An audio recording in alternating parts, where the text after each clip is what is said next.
지난주 말씀 여러분 기억해 보시면 우리 함께 이렇게 인사했지요. 하나님이 당신을 위해 고래를 데려오고 계십니다. 우리 한 번 더 옆에 분들과 함께 인사해 주시죠.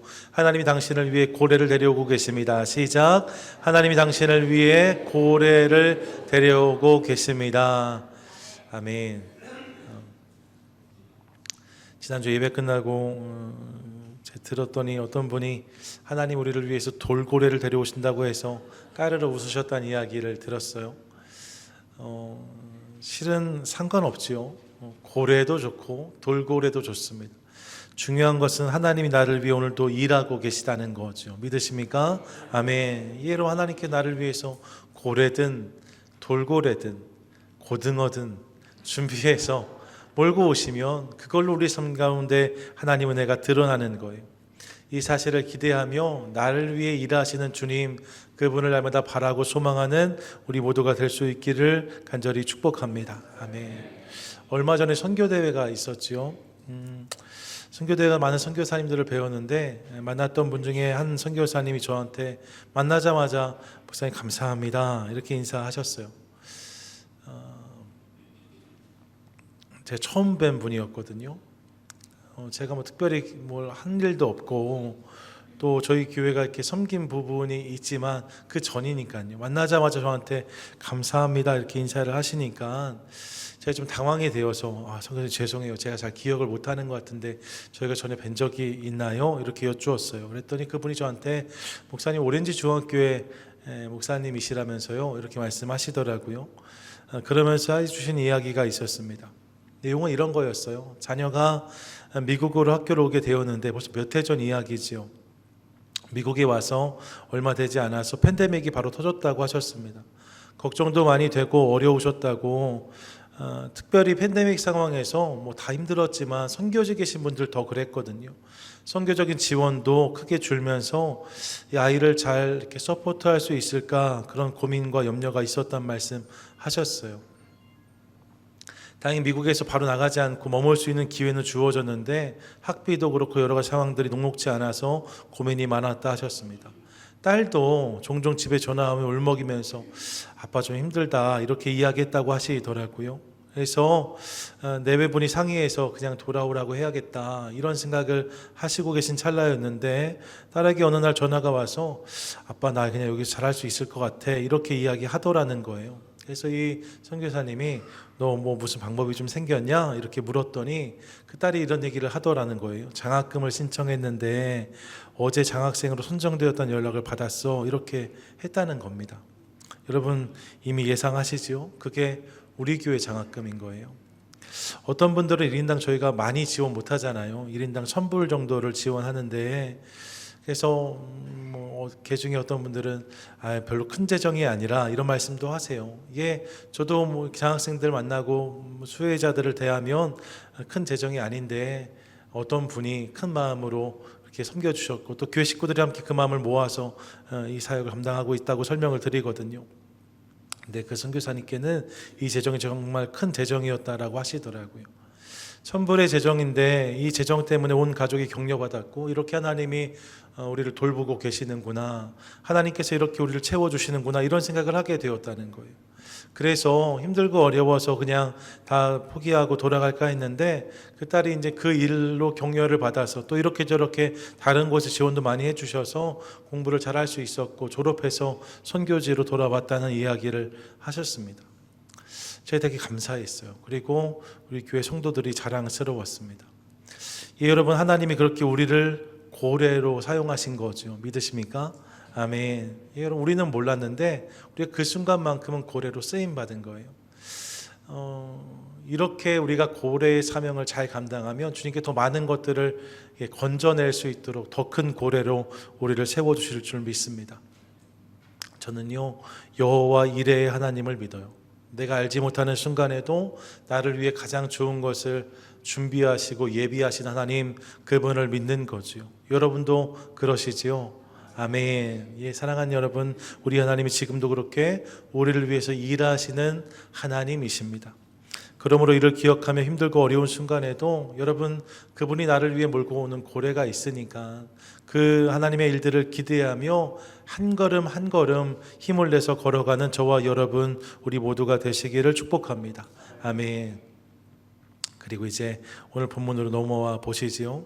지난주 나눴던 본문의 마지막이 이랬습니다. 2장 10절인데 여호와께서 그 물고기에게 말씀하시매 요나를 육지에 토하니라 라고 말합니다.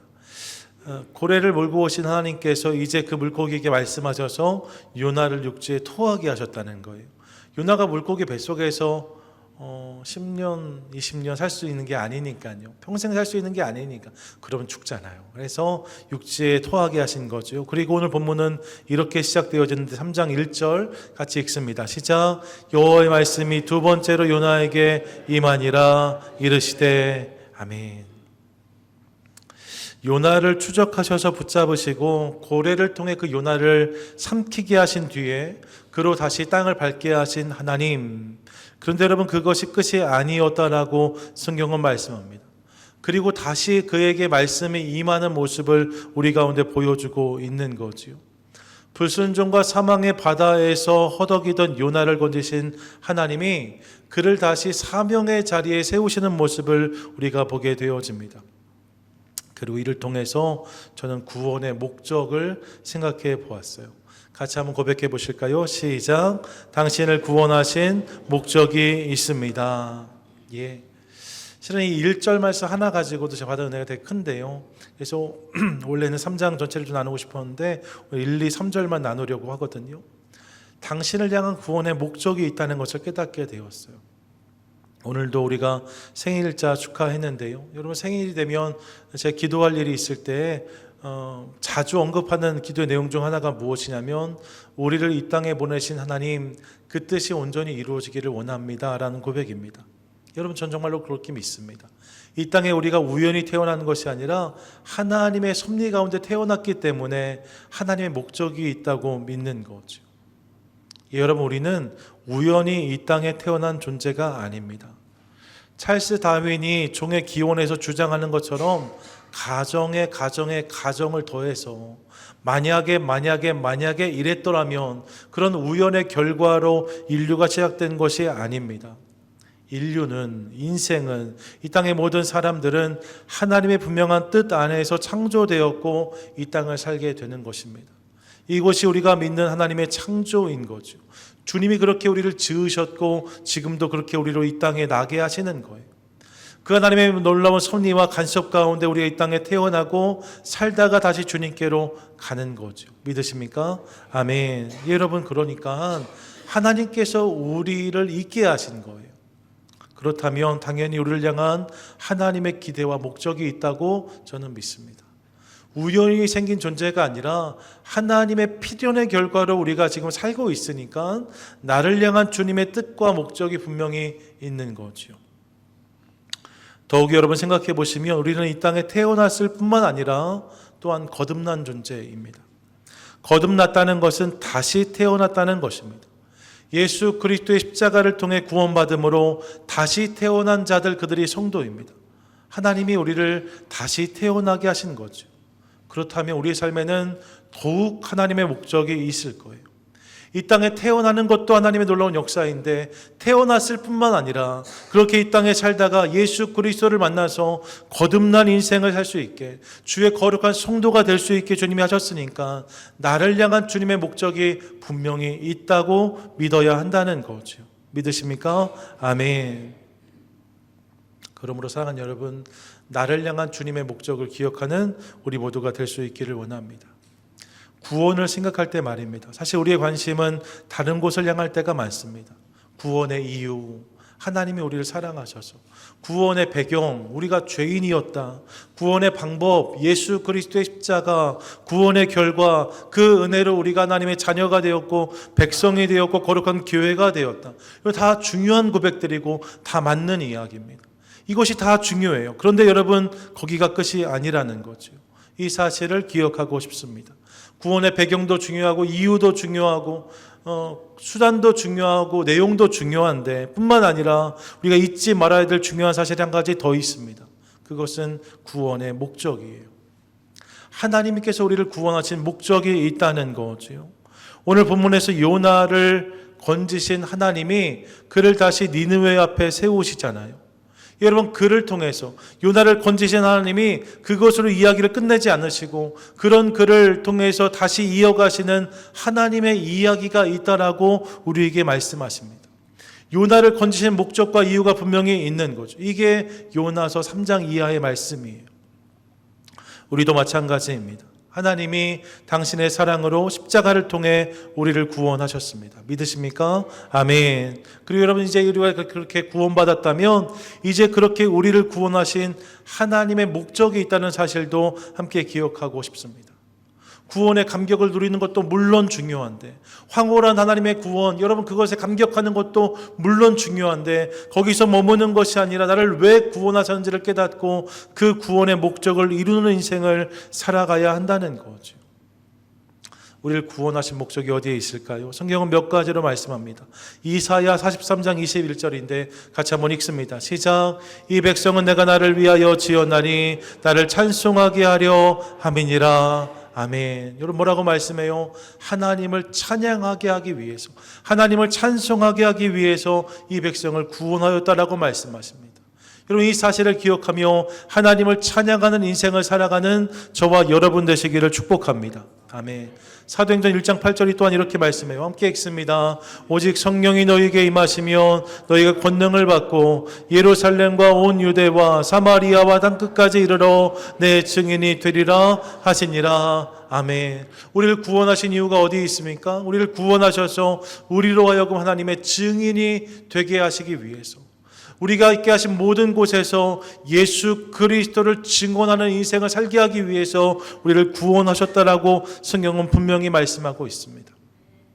그러므로 사랑하는 여러분, 인생을 살아가면서 구원받았다면 이제 있게 하신 모든 곳에서 그분의 증인으로 살아가는 저와 여러분, 우리 모두가 되시기를 축복합니다. 아멘. 또 갈라디아서 2장 20절에 이렇게 말씀해요. 함께 읽습니다. 내가 그리스도와 함께 십자가에 못 박혔나니 그런즉 이제는 내가 사는 것이 아니요 오직 내 안에 그리스도께서 사시는 것이라. 이제 내가 육체 가운데 사는 것은 나를 사랑하사 나를 위하여 자기 자신을 버리신 하나님의 아들을 믿는 믿음 안에서 사는 것이라. 아멘. 여러분, 우리를 건지신 이유가 어디에 있다고 하세요? 그 구원을 통해서 이제 하나님의 아들을 믿는 믿음 안에서 살게 하시려고, 예수로 살게 하시려고, 예수님과 동행하는 인생을 살게 하시려고 우리를 구원하셨다라고 말씀합니다. 이 사실을 기억하며 사랑하는 여러분, 구원의 은혜로 누리는 매일의 삶 가운데 그분과의 친밀한 동행을 경험하는 저와 여러분 되시기를 축복합니다. 아멘. 끝으로 로마서 14장 8절이 이렇게 말씀해요. 함께 읽습니다. 우리가 살아도 주를 위하여 살고 죽어도 주를 위하여 죽나니 그러므로 사나 죽으나 우리가 주의 것이로다. 아멘. 우리가 사나 죽으나 우리가 주의 것이로다. 여러분, 주의 것으로 살고 주의 것으로 죽게 하시려고 우리를 구원하셨다라고 말씀하고 있습니다. 이 사실을 기억하며 사랑하는 여러분, 이 땅을 살아갈 때 주님의 것으로 잘 살고 주님의 것으로 잘 죽어 결국 주님의 나라에서 하나님과 영원히 사는 저와 여러분, 우리 모두가 되시기를 축복합니다. 아멘. 이것이 구원의 목적인 거죠. 이것뿐만이 아니에요. 성경에 또 수많은 구원의 목적과 이유들이 선포되고 있는 것을 봅니다.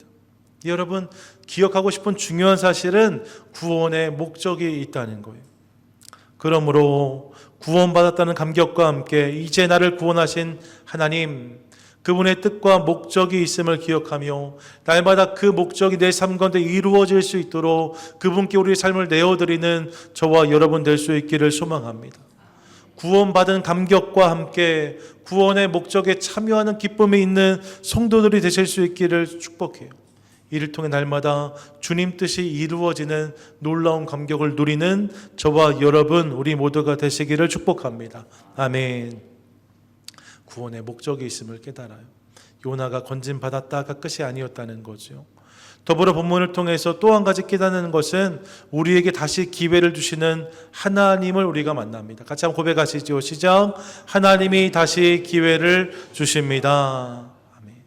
하나님이 우리 가운데 다시 기회를 주신다는 거예요. 여러분 생각해 보십시오. 사실 요나는 말입니다. 벌써부터 하나님의 사람이었어요. 이전부터 하나님의 사람이었습니다. 하나님이 그를 선지자로 부르셨고 그렇게 하나님의 뜻을 선포하는 인생을 살아왔던 것이 요나였습니다. 첫 시간 열왕기하 14장을 살필 때에도 요나가 이미 그런 사역을 감당하는 모습을 우리가 보았어요. 그런데 그런 요나가 하나님을 배신한 거죠. 니느웨로 가라고 하셨는데 다시스로 갑니다. 배를 타고 바다 한가운데까지 도망갔답니다. 배를 타고도 혹시 하나님께 들릴까 싶어서 배 밑창에 들어가서 눈을 감고 있었던 요나의 모습을 기억합니다.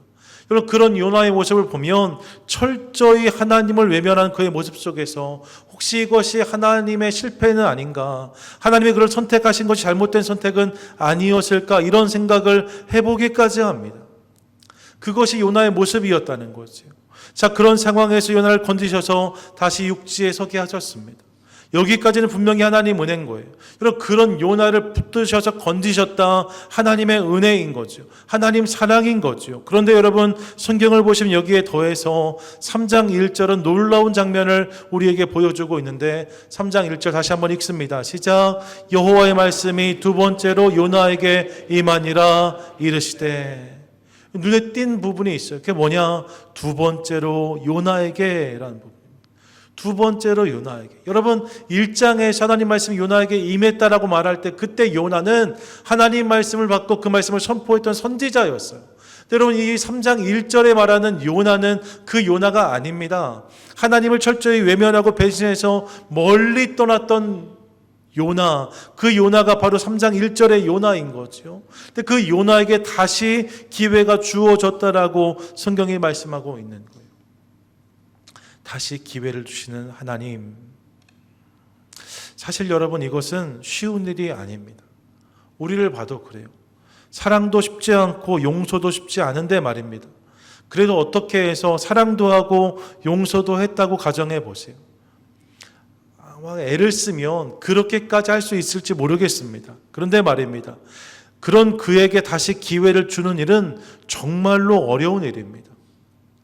어떻게 사랑도 하고 용서도 할 수 있을지 모르겠어요. 그런데 다시 그에게 그 일을 맡긴다. 다시 그에게 그 상황을 맞닥뜨리게 한다. 절대 쉬운 일이 아닙니다. 여러분 한번 상처를 받으면 그게 잘 아물지 않습니다. 과거에 우리가 쓰지 않던 단어 중에 트라우마란 단어 요즘 모르는 사람이 없잖아요. 다시 그 상황에 맞닥뜨리는 것에 대한 거부감이 현대인들에게 다 있는 거죠. 여러분 기회에 인색한 시대를 살아가고 있습니다. 기회가 잘 주어지지 않아요. 기회를 주지도 않고 주어지지도 않습니다. 파리 올림픽이 진행 중인데요. 세계적으로 주목을 받은 선수 중에 하나가 여자 사격의 김예지 선수입니다. 보셨어요? 예, 여러분 여자 공기권총 10m에서 은메달 땄지요. 어린 선수들이 많은데 이 김예지 선수는 주부예요. 그래서 언론에서 보도할 때 K 아줌마 파워 뭐 이렇게 해서 보도하더라고요. 시크한 표정으로 흔들림 없이 총을 딱 격발하는 모습이 너무나 근사하다는 거죠. 그런데 여러분 주중에 이 김예지 선수가 10m에서 은메달 땄는데 주 종목이 25m였거든요. 25m 경기가 있었는데 중간에 이 선수가 한 발을 쏘지 못했어요. 딱 신호가 들어오고 3초 내 격발이 이루어져야 되는데 발사를 하지 못한 거죠. 그래서 0점 처리가 되었습니다. 한 발이 0점이 돼서 다음 라운드로 올라가지 못했어요. 제가 뭐 실시간 올림픽 보는 거 아니니까 나중에 이 뉴스를 접했는데 너무 아쉬웠습니다. 여러분 4년을 준비한 올림픽이잖아요. 근데 그 3초의 시간 때문에 거기서 탈락한 거예요. 1초만 더 있었어도 2초만 더 있어도. 그런데 여러분 다시 기회가 주어지지는 않는 거죠. 물론 공정한 경기 때문에 그럴 수 있는데 여러분 그 공정을 이유가 아니더라도 우리 일상의 상황에서 기회가 주어지지 않는 일들은 너무나 많이 있습니다. 어렸을 때 여러분 기억해 보시면 운동회에서 말입니다. 꼭 있었던 것 중에 하나가 패자 부활전이었습니다. 그렇게 해서 실수하고 실패한 아이들, 넘어졌던 아이들 다시 뛸 수 있는 기회가 꼭 주어졌어요. 패자 부활전 말입니다. 그런데 현실의 삶에 나와 보니까 여러분 그런 패자 부활전은 없는 것처럼 느껴지는 현실을 만납니다. 그런 기회가 잘 주어지지 않습니다. 패자 부활전보다 오히려 주홍글씨, 낙인 찍기가 난무하는 시대를 살아가고 있습니다. 한번 그 사람을 이렇게 생각하면 더 이상 기회를 두지 않아요. 여지를 열어두지 않습니다. 그게 세상의 방식인 거죠. 여러분, 요나의 경우를 보세요. 그는요, 실수한 것이 아닙니다. 어쩌다 보니까 니느웨가 아닌 다시스로 간 것이 아니에요. 그는 확신범입니다. 철저히 하나님께 외면하고 등을 돌렸던 사람이 요나입니다. 주님께서 분명하게 니느웨라고 말씀하셨는데 여러분, 거듭해서 그의 의지와 결정을 가지고 다시스를 향했던 것이 요나였습니다. 그런 요나를 기억한다면 하나님이 건져주신 것만으로 이미 충분한 은혜를 받았다 할 수 있습니다. 이것만으로 하나님의 사랑은 충분하다고 말할 수도 있습니다. 이제 다른 사람에게 이 사명을 맡기셔도 되지 않을까, 이런 생각해 볼 수 있는 거지요. 그런데 하나님은 그 요나를 다시 부르십니다. 그리고 다시 그에게 그 사명을 맡기십니다. 그렇게 그에게 다시 기회를 주시는 하나님을 만나는 거예요. 두 번째로 요나에게, 그래서 여러분, 이 부분이 우리 가운데 주는 감동이 있습니다. 두 번째로 요나에게, 생각해보면 하나님은 언제나 그런 분이신 것을 깨닫습니다. 성경을 보면 그렇게 하나님 안에서 다시라는 기회를 경험했던 수많은 사람들이 있음을 확인합니다. 여러분, 제가 자주 드리는 말씀인데 사무엘상 9장에 보시면 이스라엘의 첫 번째로 왕을 세우는 장면이 소개되고 있습니다. 이스라엘의 첫 번째 왕입니다. 얼마나 대단해요. 모든 지파가 다 설레이고 기대했을 것입니다. 우리 지파에서 왕이 나오지 않을까, 우리 가문에서 왕이 나오지 않을까, 이 기대감이 모두에게 있는 거죠. 하지만 그 설레이는 상황에서 우리는 아니다라고 단정했던, 자신들에게 주어진 가능성을 기대할 수 없었던 한 지파가 있습니다. 그들이 베냐민 지파입니다. 사사기 끝자락에 가보시면 그들 가운데 엄청난 실패가 자리한 것을 보게 되어집니다. 말할 수 없는 죄를 범하고 그 죄를 범하고 나서 뉘우치지 않아요. 그래서 다른 지파들과 전쟁을 벌입니다. 그 전쟁의 결과로 베냐민 지파가 내일을 걱정해야 될 만큼 멸절당하는 상황을 경험하게 됩니다. 누구도 그들에게 기회를 열어주지 않았어요. 베냐민 지파는 이제 끝난 지파처럼 보였습니다. 그러니 왕을 세운다 할 때도 그들은 당연히 기대할 것이 없었을 거예요. 그런데 왕을 세우는 장인 사무엘상 9장에 가보시면 9장 1절이 이렇게 기록합니다. 잘 들어보세요. 베냐민 지파에 기스라 이름한 유력한 사람이 있으니 그는 아비엘의 아들이요 스롤의 손자요 베고랏의 증손이요 아비아의 현손이며 베냐민 사람이더라 라고 말씀합니다. 여러분, 이 본문에서 앞뒤로 눈에 띄는 단어가 있죠. 베냐민 지파란 말입니다.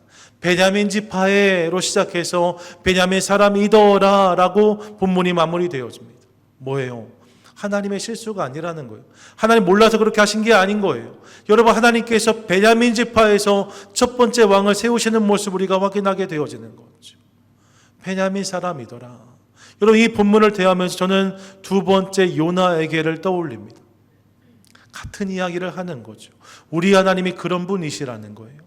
우리 하나님이 그렇게 우리 인생 가운데 찾아오셔서 기회를 주시는 하나님이시라는 거죠. 믿으십니까? 아멘. 그러므로 사랑하는 여러분, 혹시 실수하셨습니까? 혹시 넘어지셨습니까? 지금 흔들리고 계십니까? 실패하셨습니까? 어디서부터 다시 시작해야 될지 알지 모르겠다, 그런 생각이 드십니까? 여러분, 걱정하지 마십시오. 그리고 다시 기회를 주시는, 그래서 우리를 거듭 회복시키시는 하나님, 그분께 나아가는 은혜가 우리 삶 가운데 있게 되기를 간절히 소망합니다. 세상은 나에게 기회를 주지 않을지라도 나에게 기회를 주시는 하나님이 계십니다. 그분께 나아가면 그분이 내 삶 가운데 새로운 가능성을 열어주실 줄 믿습니다. 하나님의 이야기가 다시 시작되어지는 은혜를 허락해 주시는 거죠. 바라기는 이 사실을 기억하며 이 은혜를 사모함으로 두 번째로 요나에게 이 말씀이 나의 이야기가 되어지는 놀라운 감격과 은혜를 누리는 저와 여러분, 우리 모두가 되시기를 축복합니다. 아멘. 두 번째로 요나에게. 끝으로 여러분, 본문을 통해서 저는 그 하나님의 은혜가 우리를 변화시킨다는 사실을 깨닫습니다. 가정 고백하시지요. 시작. 하나님의 은혜가 우리를 변화시킵니다. 아멘. 옆에 분들에게 고백해 주세요. 하나님의 은혜가 당신을 변화시킵니다. 시작. 하나님의 은혜가 당신을 변화시킵니다.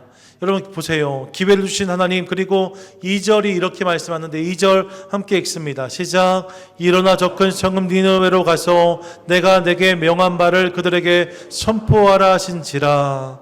여러분, 일어나 니느웨로 가서 내가 내게 명한 바를 그들에게 선포하라고 말씀하세요. 하나님 말씀이 주어진 거지요. 그런데 여러분, 이 말씀을 읽을 때 말입니다, 기식감이 있어요. 어디서 본 것 같아요. 어디서 봤을까 생각해 보니까 1장 2절에서 만났습니다. 1장 2절에 이렇게 말씀해요. 너는 일어나 저 큰 성읍 니느웨로 가서 그것을 향하여 외치라라고 말씀하셨어요. 여러분, 기회를 주신 하나님께서 정말 똑같은 말씀을 요나에게 주신 거예요. 동일한 사명을 요나에게 주신 거예요. 그런데 여러분, 주목하고 싶은 게 있어요. 그것은 이 말씀에 대한 요나의 반응입니다. 요나가 이 말씀에 어떻게 반응했는가? 3절과 4절 전반절 함께 읽겠습니다. 시작. 요나가 여호와의 말씀대로 일어나서 니느웨로 가니라. 니느웨는 사흘 동안 걸을 만큼 하나님 앞에 큰 성읍이더라. 요나가 그 성읍에 들어가서 하루 동안 다니며 외쳐 이르되 아멘. 여러분 보세요. 이전에 요나는 이 말씀을 받았을 때 말입니다, 일어나 욥바로 내려가서 다시스로 가는 배를 올라 잠을 청했다라고 성경이 말씀하고 있어요. 그것이 요나였습니다. 그런데 그랬던 요나가 오늘 본문을 보시면 이제 일어나 니느웨로 가서 그들에게 외치고 선포했다라고 성경은 분명히 말씀하고 있어요. 할렐루야, 아멘. 참으로 놀라운 변화가 그의 삶에 임하게 된 거죠. 요나가 바뀌었습니다. 그런데 여러분, 여기서 우리가 기억해야 될 것은 무엇인가? 이 변화가 말입니다, 요나의 결심과 요나의 결단과 요나의 의지의 결과가 아니었다는 거예요. 성경을 보시면 말입니다, 요나가 마음을 고쳐먹었다, 요나가 다부지게 마음을 먹었다, 요나가 그런 결심과 각오를 다시 했다, 이런 기록을 찾아볼 수가 없습니다. 성경에 그런 이야기가 등장하지 않아요.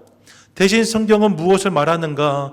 요나가 변하는 모습의 배경 속에 있는 하나님을 우리에게 보여주고 있습니다. 그분이 요나를 추적하셨고, 그분이 요나를 건지셨고, 그분이 요나를 다시 땅에 세우셨고, 그분이 요나에게 다시 기회를 주셨다라고 말씀해요. 이 은혜를 통해서 요나의 모습이, 요나의 자세가, 요나의 태도가 바뀌고 있는 것을 보는 거죠. 무엇입니까? 결국 하나님이 요나를 변화시키신 거예요. 하나님의 은혜가 요나를 바꿨다라고 성경이 말씀하고 있는 거지요. 같이 한번 고백하겠습니다. 은혜가 인생을 변화시킵니다. 시작. 은혜가 인생을 변화시킵니다. 믿으십니까? 아멘, 아멘. 물론 여러분, 한 번의 은혜로 삶이 완전히 바뀌지 않을 수 있습니다. 요나도 그랬어요. 지금 좀 변한 것 같은데 뒤에 보면 또 아쉬운 모습들을 만납니다. 한 번의 은혜가 우리 삶을 완전히 다른 사람을 바꾸지 않을 수 있어요. 하지만 하나님은 그런 요나를 계속해서 당신의 사랑과 은혜로 다듬어 가십니다. 그렇게 저의 인생을 변화시키시는 하나님을 만나게 되어지는 거예요. 예, 사랑하는 여러분, 은혜가 사람을 변화시킵니다. 사랑이 사람을 변화시킵니다. 그러므로 결단하고 결심하고 의지를 굳게 하는 것도 물론 필요하고 중요하지만 이와 함께 은혜를 구하는 저와 여러분, 우리 모두가 될 수 있기를 간절히 소망합니다. 여러분, 작심하는 것이 3일밖에 가지 못한다면 은혜를 받으면 더 오랜 시간 우리가 주의 뜻 가운데 살아갈 수 있다고 저는 믿습니다. 내 작심과 내 결심과 내 결단이 내 인생을 변화시키는 것이 아니고 내 삶 가운데 부어주신 하나님의 은혜가 우리를 변화시킨다는 거죠. 예, 여러분, 은혜를 사모하며 은혜의 자리를 찾고 은혜의 하나님 바라보는 저와 여러분 될 수 있기를 소망합니다. 그 은혜가 내 삶 가운데 부어지기 시작할 때, 그 은혜가 내 삶 가운데 경험되기 시작할 때 여러분, 우리는 요나처럼 다시 그곳에서 그 일을 감당하게 될 줄로 믿습니다. 햇볕을 받으면 식물이 자라듯 은혜를 받으면 인생이 변합니다. 하나님이 그렇게 하시는 거예요. 이 사실을 기억하며 여러분, 은혜 주시는 주님, 그분을 날마다 소망하고 바라보는 저와 여러분, 우리 모두가 되시기를 축복합니다. 아멘. 그래서 여러분, 이로 말미암아 하나님의 은혜가 요나를 변화시켰던 것처럼 하나님의 은혜가 나를 변화시키는 놀라운 역사를 누리는 저와 여러분 되시기를 소망합니다. 바라기는 이를 기억하며 날마다 그렇게 그분께 나아가는 것을 통하여서 하나님 은혜로 새로워지는 나의 인생, 하나님의 은혜로 새로워지는 우리 가정, 하나님의 은혜로 새로워지는 우리 사업과 직장, 우리 교회를 경험하는 저와 여러분 우리 모두가 되시기를 주님의 이름으로 간절히 축원드립니다. 아멘. 아멘.